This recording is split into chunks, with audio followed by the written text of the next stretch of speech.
Pessoal, tudo bem com vocês? Sejam bem-vindos aqui ao canal do Antecipa Podcast. Hoje é um quadro para responder perguntas. Uma pergunta muito bacana que nós recebemos aqui, ó, de um inscrito do nosso canal chamado Luiz. Então, toda vez que você tiver alguma dúvida, você queira que a gente aqui responda, esclareça para você, você pode deixar nos comentários ou lá no nosso direct também. O nosso Instagram é Antecipa Podcast, muito fácil de encontrar.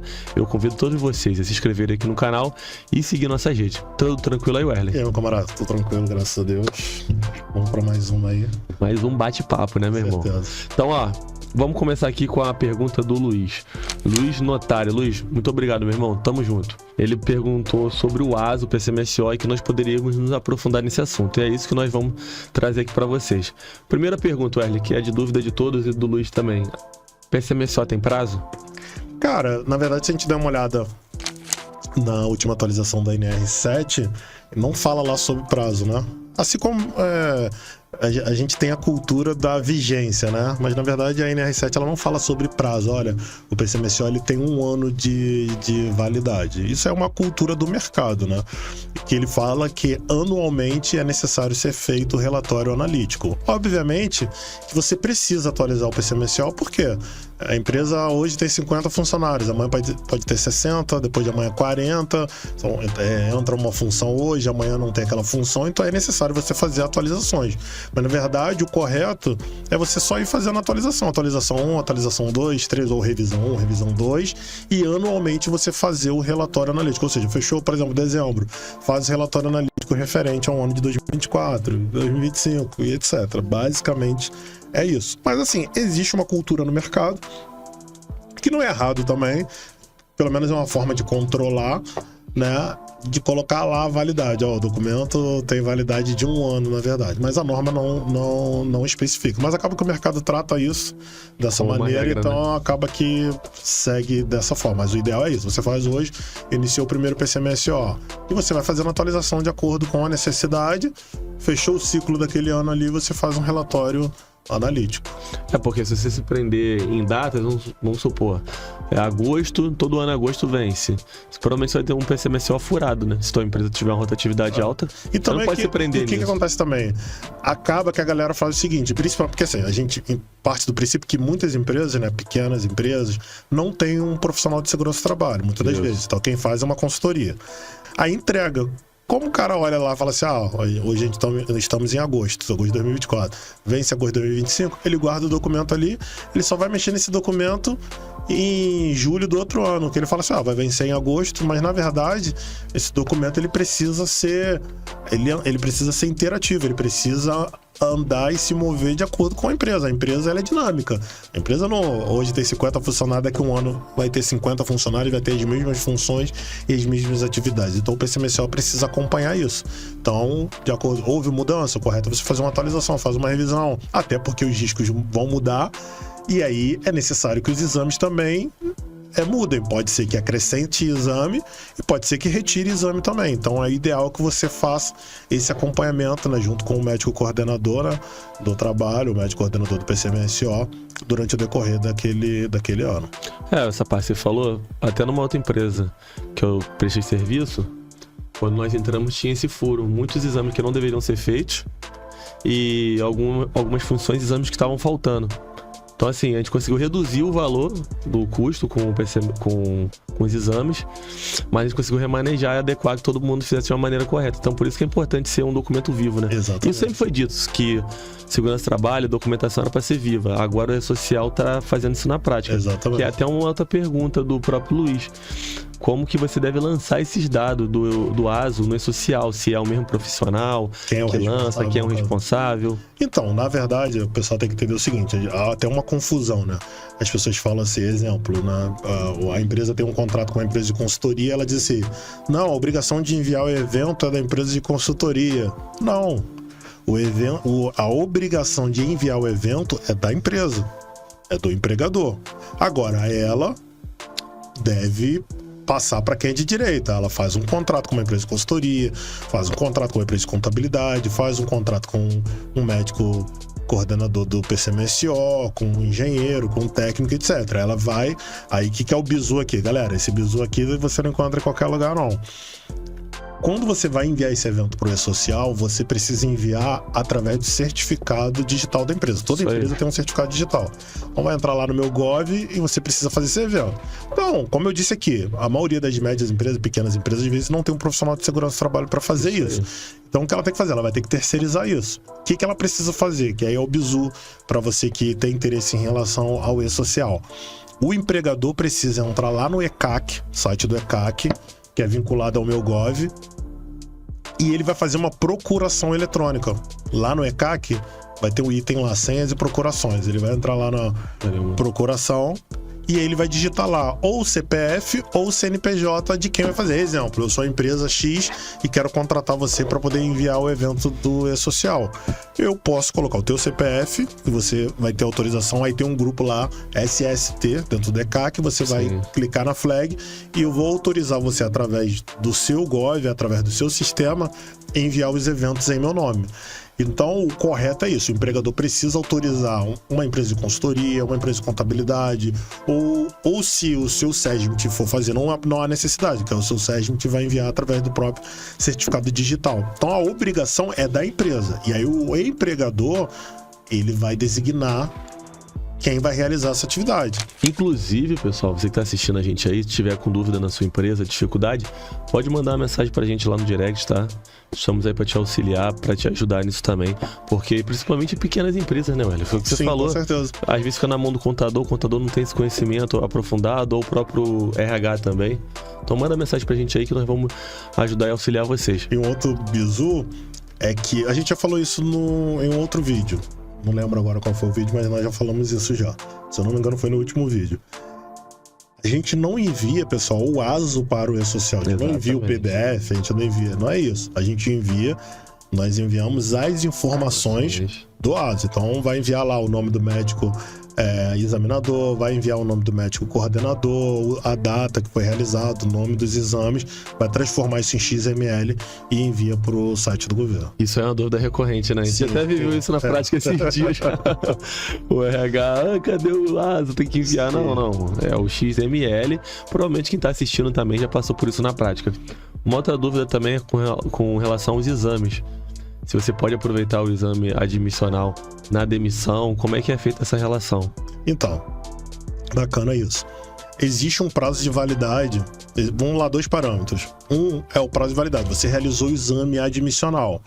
Se a sua empresa for grau de risco 1 e 2, você pode aproveitar esse exame para o demissional até 135 dias.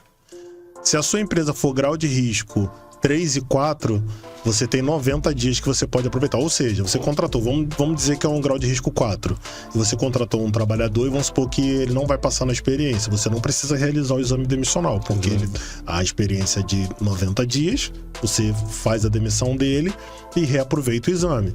Se for empresa de grau de risco 1 e 2, você tem até 135 dias. Passou da experiência, você ainda pode reaproveitar o exame. E tem algo bacana na última atualização da NR7, é que você pode, aí fica a critério do médico coordenador, tá? O médico coordenador do PCMSO é que vai dizer se pode ou não, mas existe essa possibilidade de acordo com a NR7. Você pode aproveitar também na admissão exame até 90 dias, realizado até 90 dias. Então vamos supor, a mesma empresa do grupo, por exemplo. Sim. E aí ele foi demitido aqui e vai ser aproveitado. Você pode aproveitar os mesmos exames realizados nos últimos 90 dias. Isso é bacana. Maneiro. Isso é bacana. Tá? É uma forma de reduzir o custo para o empregador, né? Exatamente. Bacana. Como não tem detalhe ali, aí é uma interpretação minha. Exemplo, vai fazer a admissão. Você tem um hemograma atualizado também. Aí precisa fazer um hemograma. Você fez tem um mês. Mas fica a critério do médico coordenador. É o médico coordenador que vai dizer se pode ou não, se ele vai autorizar ou não. Não é o médico examinador, pessoal. Às vezes o pessoal confunde. O médico que está atendendo ali o funcionário na clínica, não necessariamente ele é médico do trabalho. Ele é médico, pode ser médico examinador. Médico examinador é qualquer médico. Médico clínico geral, ele pode ser médico examinador. Agora, o médico coordenador do PCMSO é o médico que elabora o PCMSO, que ele precisa ser um médico do trabalho. Eu acho legal esse tempo, De 90 dias, porque, como você falou, é a experiência. Então não tem aquele risco de mudar a função do colaborador. Sim. Ele entrou no admissional, ele fez os exames, que é o mesmo que vai ser depois dos 90 dias. E um ponto também que o pessoal tem dúvida, foi bom você tocar nesse assunto, é sobre a questão de mudança de função. Isso aí a gente recebe muita dúvida quanto a isso, pessoal. Não existe mais exame de mudança de função. Existe o exame de mudança de riscos ocupacionais. Exatamente. Pode ser que seja na mudança de função do trabalhador. Vamos dar um exemplo aqui. Ele é ajudante de pedreiro, fez um curso de solda e aí ele é contratado como soldador, por exemplo. Ele está mudando de função e ele precisa realizar o exame de mudança de riscos ocupacionais porque ele mudou totalmente o risco dele. Agora, a pessoa é um assistente administrativo 1 e passa para analista administrativo 1 ou 2. Na verdade, não precisa realizar exame, porque ele continua sendo uma função administrativa. Então, não precisa. Ele só vai realizar esse exame se houver mudança de risco. E isso é interessante, isso é muito porque interessante. você pode estar na mesma função e precisar realizar o exame de mudança de risco. Vou dar um exemplo. Você é um pedreiro, por exemplo, foi contratado e a partir de agora você vai precisar realizar trabalho à altura. Você vai precisar realizar o exame de mudança de risco. Não mudou, você não foi promovido, continua sendo pedreiro, porém você vai precisar fazer o exame de mudança de riscos. Então isso é bem bacana. Né? Cara, essa observação, eu tenho certeza que muitos profissionais não se atentaram a isso. Tanto de segurança quanto de RH. E faz muito mais sentido ser dessa maneira do que era antes. Porque essa lógica, ela segue muito o GHE, que a gente já utiliza dentro do PGR. Sim. Às vezes a função é bem próxima ali, mas o risco é diferente. Sim. Então já tem essa alteração. Agora no PCMSO também. Antigamente até era o mesmo raciocínio, porém todo mundo interpretava, tinha essa... Na verdade, quando você olha o texto anterior, fala que se houver mudança no layout, se houver mudança no risco, mas todo mundo entende o seguinte, fez mudança de função, vou fazer o exame. E é uma forma até de economizar. Você tá promovendo um colaborador de assistente para analista, não mudou em nada a atividade. Só realizar o exame, vai ter um custo com aquele exame ali. Então, ficou bem bacana também nesse sentido, também é uma forma de também trazer uma certa economia também para a empresa. Outro ponto também, é o seguinte, algumas empresas, elas são dispensadas do PCMSO. Sim. Essa previsão, ela existe na norma. E quais seriam essas empresas? Empresas de grau de risco 1 e 2, desde que elas tenham feito lá, por exemplo, se você fizer aquela declaração de inexistência de risco, ou seja, vamos supor que você tem um MEI, esse MEI alguma atividade administrativa, tá? Vamos supor que você tenha um escritório, dando só um exemplo, tá, pessoal? Porque eu não sei se aplica o MEI à questão de um escritório, mas estou dando um exemplo aqui didático apenas. Vamos supor que você tem um escritório e você emite certificado digital, vamos supor, e aí você tem um MEI. Não tem risco nenhum, uma função administrativa. Você está dispensado do PCMSO. Agora, tem risco? Precisa ter o PCMSO. Então, nesses casos, existe essa previsão aí legal aí que é possível dispensar. Assim, eu particularmente sou da teoria, sou um pouco mais tradicional nesse sentido. Eu prefiro que seja feito o PCMSO. Entendeu? Porque aí como que você vai fazer exame, entendeu? E aí quem é que tá decidindo quais são os exames? Enfim, apesar... beleza. Administrativo seria só... como é que eu posso dizer? Só clínico, por exemplo, em princípio. Mas é interessante. E até falar uma situação aqui que a gente já ia esquecendo, que as pessoas perguntam muito, é sobre como que eu posso dizer? A validade do ASO, né? O ASO, pessoal, a gente precisa entender o seguinte, de acordo com a norma, tá? Se a função for administrativa, uma função sem risco, pode ser feito o exame periódico em 2 anos, desde que não haja doença crônica, que não seja menor de 18 anos e maior de 45 anos. Agora, se houver exames complementares, é necessário que esses exames sejam feitos anualmente. Essa questão que você falou das empresas dispensadas, até a gente estava conversando em off, eu acho muito difícil isso acontecer. Porque se a gente pegar aqui na norma, por exemplo, as empresas que não identificarem exposições ocupacionais a agente físico, químico, biológico e riscos relacionados a fatores ergonômicos. Exatamente. Difícil, por isso que é melhor seguir o caminho que você falou. Porque... É melhor errar pra mais, entendeu? Ergonômico, praticamente todo administrativo. E aí os outros fatores aqui estão relacionados a quem tá na indústria. Então, é basicamente assim, você teria que fazer, por exemplo, na questão ergonômica, teria que vir um técnico aqui, fazer uma análise ergonômica preliminar e aí atestar que tá tudo muito certo, a cadeira, a postura do colaborador, tudo certo. E aí, nesse caso, porque aí, teoricamente, não há o risco, já que você está aplicando aqui a NR17 na sua empresa. Aí, após isso, você dispensa o PCMSO. Dá pra fazer? Sim. Mas, assim, pela dúvida, eu prefiro fazer o PCMSO. É um caminho mais difícil e mais perigoso. Eu faria o PCMSO. Então, a gente pode deixar aqui de conselho pra todos. Faça o PCMSO, tá bom? É melhor pra todos vocês. Acho que é melhor. Galera, esse é o Antecipa Podcast. É muito importante você se inscrever no canal, você seguir nossas redes. Segue o Instagram, tá? O meu Instagram lá também, Sérgio Melo, do Wesley, tá? Wesley Andrade. Isso. Segue a gente lá. Wesley Andrade SST. Wesley Andrade SST. Dá essa força, vai no LinkedIn também. Isso aqui é um conteúdo profissional.